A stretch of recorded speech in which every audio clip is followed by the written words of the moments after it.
U.S. Defense Secretary Lloyd Austin announced Wednesday that the U.S. is going to provide Ukraine anti-personnel mines, buried weapons that are meant to fend off advancing infantry troops, but it's civilians who often pay the price.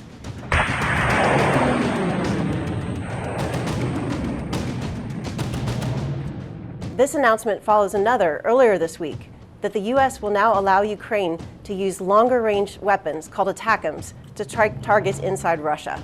Russia's amassing thousands and thousands of troops in the Kursk region, and most of them are now moving by foot.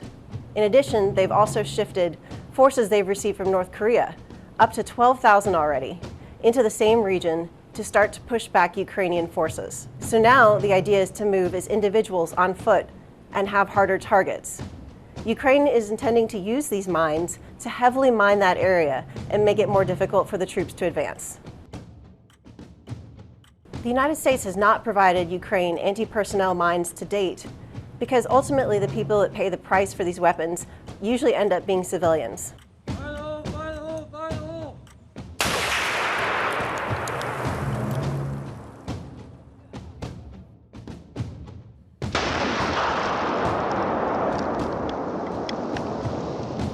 To hedge against that, the U.S. announced today that the type of anti-personnel mines it will provide will be non-persistent, meaning that they will be battery operated and will have a short lifespan.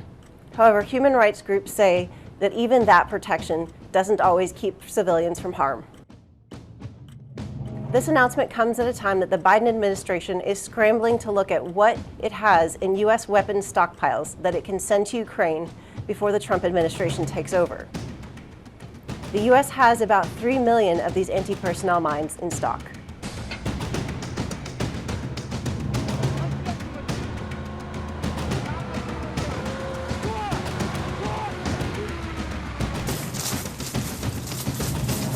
Okay, you're going to keep your legs comfortable, okay, as you may be, but however, ensure that we're fitting safely. Working with all these other nations it goes to show that this war is quite a big deal as to how it's going on. And it does make it seem like a much more important job, since you've got Australians, you've got Swedes, you've got a bunch of other nations from NATO that are working with us. It just goes to show it's a much bigger thing than a lot of people seem to realise now. It's bigger more than it was before. Okay, if you want to take a break, okay, you can stand up, you can shake off, okay, and then from there, you can reassess the situation and go back down.